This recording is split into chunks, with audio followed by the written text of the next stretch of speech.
rantsa da girma Allah na ji a ganin ku abba an kasa na ta kun dan sani ya watsa da ni na ta kun haro ya watsa da ni na shiga kuma kan bai an kasa kai to na rantsa da girma Allah in na bada wannan abun wallahi yana safiya fiya na kace kaina in ga dan turun kwada da bini kuma kace kaina din in fada hoto gara hoto in fado na kace da wannan wahalar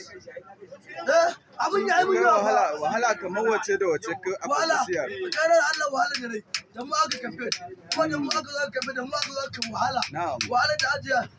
a kira mutane su zaba ba gida gida dan mu aka wallahi dan daba sun kuma ne ashirin Kuran zabe ba san da ta ba wahala da yunwa ruwa 24 duk ruwan da aka yi mai kada mutane a kai na kare wallahi Allah za ka jiki na ban da lafiya komai na kare hatta yanzu kudi babu abin da yake ramu na samu matsala kwakwalwa da ni da wannan ma'aukata ne mu na biyu kuma mun samu matsala na oda din na hiba mu da matsala oda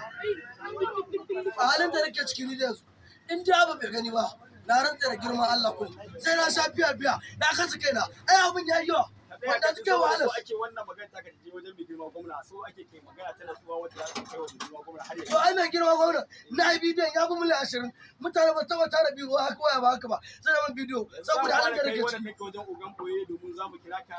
a san abin da za a fare ma a karo na farko to abin da ya fara mu ba da gurin bacci da daya kan na suna da hakkiya an ce na koma garin mu za a kashe ni dan ce ni tabbata da mai girma gwamna sai ga mun dubu a za su taka saboda halin da nake ciki yanzu na rantse da Allah ba wannan shagiya da ya fi tafiya a kwankwasiya dan ne abin da yake kira da yanzu mahaukacin kwankwaso dan ni daga kwankwaso wani tashe ka aiki ba jira amma yanzu komai na sace kuɗi babu yanzu haka talauta nake yin wata kaman na rasa yan hajji ya samu matsala wasa aiki a cikin nan zaka Ai ma duka guda nawa ne? ban san nawa ba yanzu an ci na